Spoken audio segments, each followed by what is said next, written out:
Assalamualaikum warahmatullahi wabarakatuh. Salam sehat dan semangat untuk semuanya.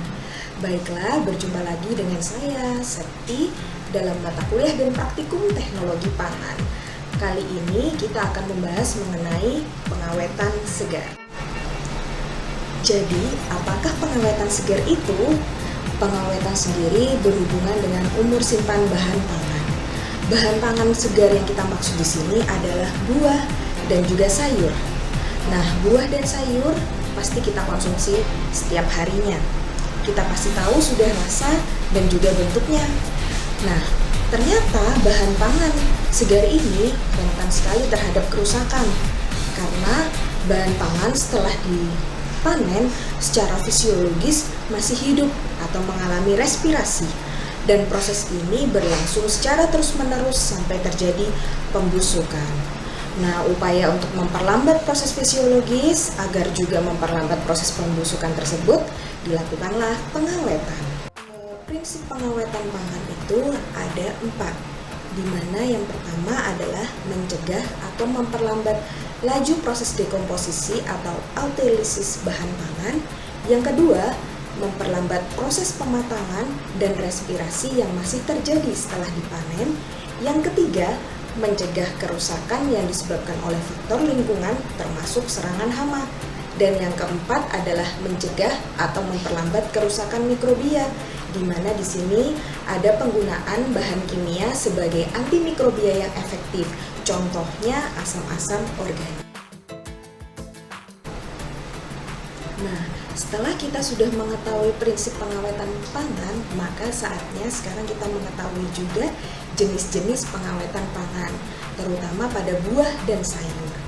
Yang pertama yaitu pendinginan, yang kedua pengemasan, yang ketiga pelapisan dengan lilin, yang keempat penggunaan kalium permanganat atau KMNO4, dan yang kelima adalah penggunaan larutan kalsium klorida atau CaCl2. Nah, sekarang saatnya kita bahas satu persatu mengenai jenis-jenis pengawetan pangan. Yang pertama yaitu pendinginan. Apa sih pendinginan itu? Pendinginan adalah penyimpanan bahan pangan di atas suhu pembekuan, yaitu -2 sampai 10 derajat Celcius atau penyimpanan di bawah suhu 15 derajat Celcius. Penyimpanan buah dan sayur memerlukan temperatur yang optimal untuk mempertahankan mutu dan kesegarannya. Namun, beberapa produk buah dan sayur itu tidak tahan suhu dingin yang bisa mengakibatkan kerusakan atau yang biasa disebut chilling injury.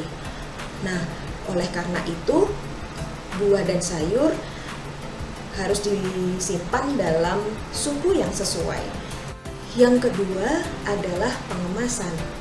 Pengemasan pada buah dan sayur saat akan disimpan dingin ataupun pada saat penyimpanan itu berfungsi untuk mengurangi kehilangan air dari buah dan sayur tersebut. Nah, pengemasan yang cukup baik untuk buah dan sayur adalah pengemasan dari bahan plastik seperti PVC, PP, dan juga PE. Yang ketiga adalah pengawetan buah dengan lilin food grade. Nah, secara alami beberapa jenis buah ini sudah terdapat lapisan lilin di permukaannya. Nah, lapisan lilin ini fungsinya dapat menghambat laju penguapan air. Contoh dari lapisan lilin yang buatan manusia adalah lapisan lilin lebah yang biasa dikenal dengan bee wax. Nah, lapisan ini digunakan untuk pelapisan buah yang tujuannya mengurangi laju penguapan air sehingga buah akan lebih awet umur simpannya dan juga memperlambat proses respirasi. Yang keempat adalah penggunaan KMNO4. Nah, KMNO4 ini adalah salah satu bahan penyerap etilen. Apa sih etilen itu? Etilen adalah suatu senyawa yang berwujud gas yang berperan dalam proses pematangan buah.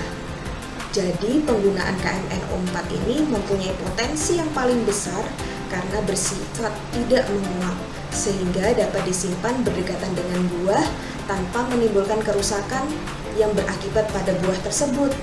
Sehingga di sini buah akan mengalami proses pematangan yang diperlambat karena fungsi dari KMF4 adalah menyerap etilen dari buah itu sendiri.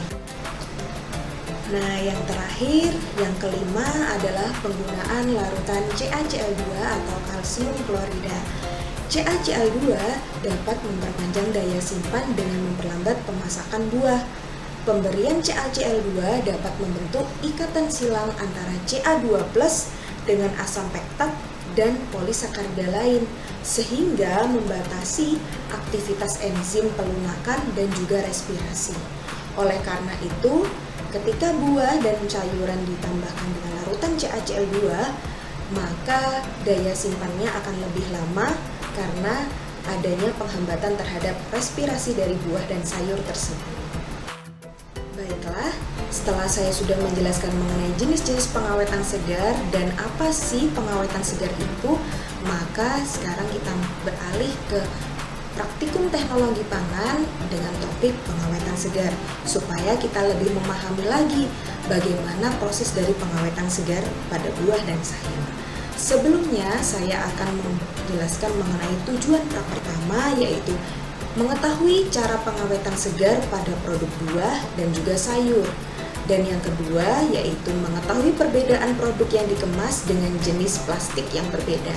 Di sini plastik yang digunakan yaitu plastik jenis PVC atau yang biasa dikenal dengan plastik wrap dan juga plastik PP atau polipropilen. Nah, supaya kita lebih memahami lagi, saatnya kita menyimak bagaimana proses dari praktikum teknologi pangan dengan topik pengawetan segar.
Baiklah, sekian dulu pemaparan materi dan praktikum pengawetan segar.